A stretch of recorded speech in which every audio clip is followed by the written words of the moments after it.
Oil prices have been rising again. Interest rates have gone up, but perhaps it's not just the long end of the Treasury curve that we should be paying attention to, at least in nominal terms. Inflation expectations and real rates are likewise a big part of this conversation here.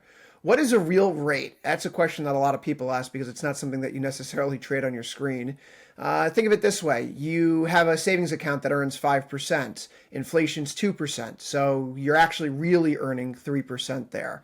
And that's your real rate of return. You could do real wages. You could do a real discount rate for the Fed, a real inflation rate, if you will, when you pull that out and look at bond yields, for example. And so we're going to be looking at real yields here today on Trading Trends. They've been going up. That's the point. And it's been a problem in cycles past when these real yields go up.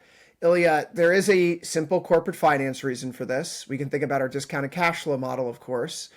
Future cash flows divided by 1 plus the expected interest rate at that point in time can influence your net present value, your expected value of your equity here and today. So thinking about that, when real rates are going up, it means that your denominator is getting bigger, which means the future value of those cash flows are going down, and therefore the net present value of your equity is lower. All right, let's get away from the textbook stuff.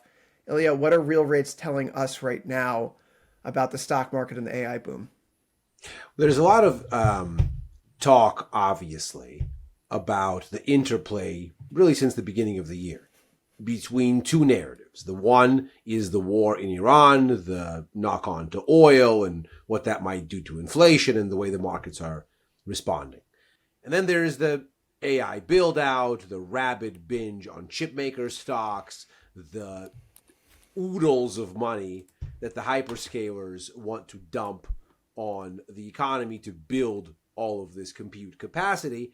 And oftentimes we talk about these things as though they are separate narratives or somehow competing for the spotlight.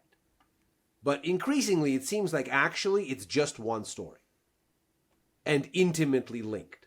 And so let's go to the charts here, and we'll start with a chart of the S&P 500. And what we see here is a really interesting kind of a thing, where what we find is, of course, there's the coordinated war trade from late February that lasts until the first ceasefire attempt in late March, early April. And when that war starts, it's a very clear inflation read. Everybody says, oh, okay, the Fed's not going to be able to cut in this environment.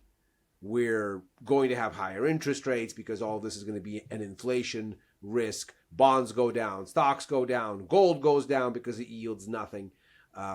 Dollar goes up. And it's all very clear.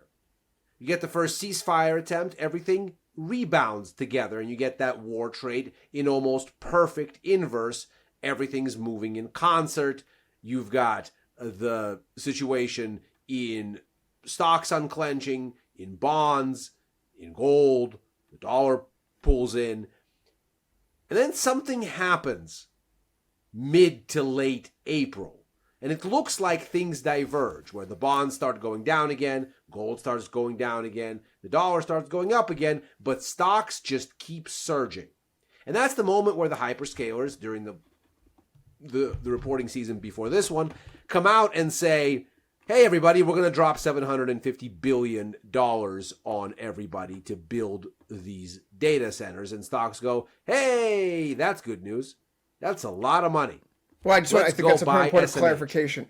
When earnings momentum is strong enough, it can supersede and overcome rising real yields. But when real yields are going up and earnings momentum starts to fail, and you start thinking about, all right, when are we going to get our money back for every dollar that we invest, it changes the calculus a little bit here. So you're saying that the calculus is changing now? Well, before we even get into the changing of the calculus, I think it's important to recognize this moment. And yes, I do think the calculus is changing. But before we even get there, I think the important recognition here is, look, here is the moment where the hyperscalers start to tout this AI capex mid to late April, let's say, as those earnings start to come out. And it looks like stock markets go off on their own.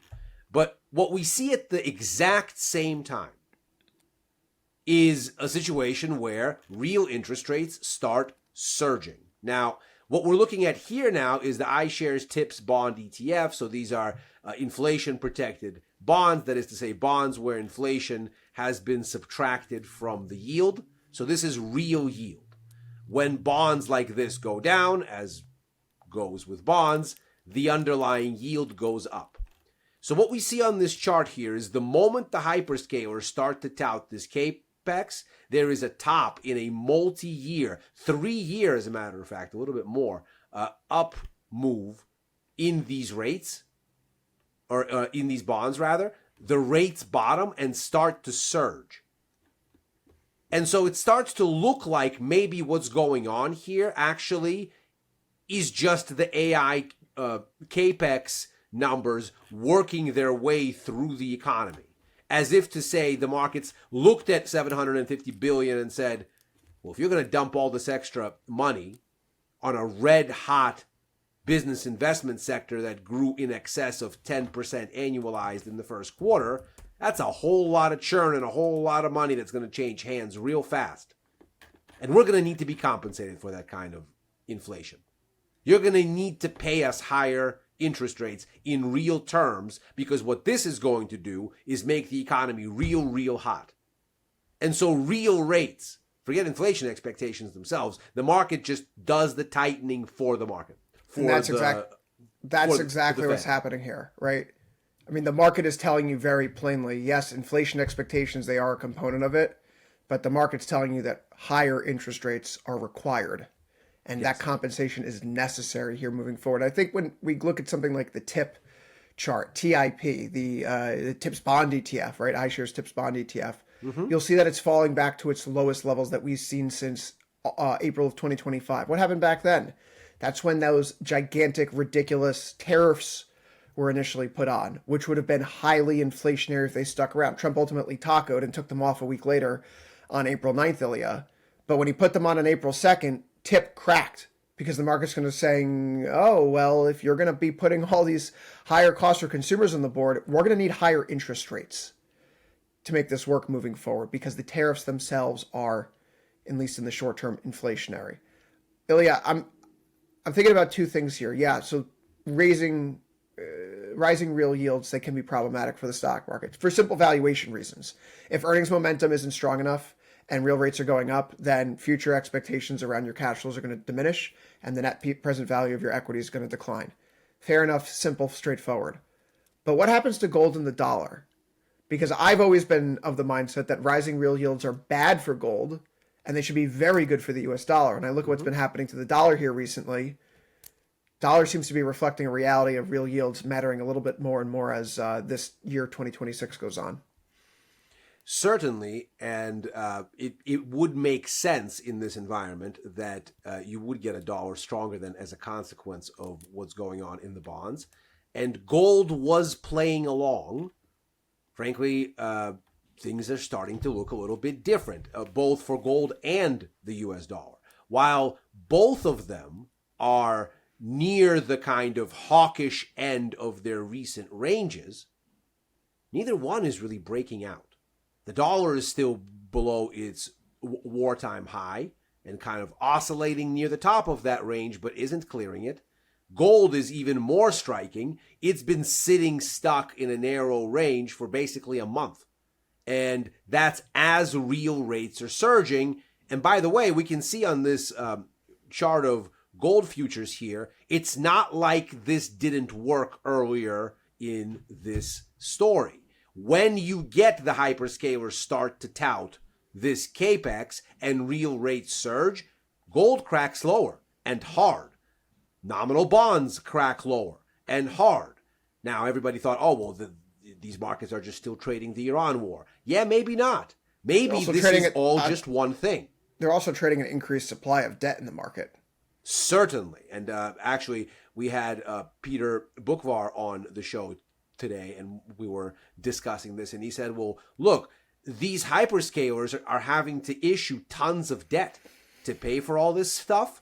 Somebody's got to absorb all that corporate issuance. Oh, and by the way, there's more corporate issuance than meets the eye.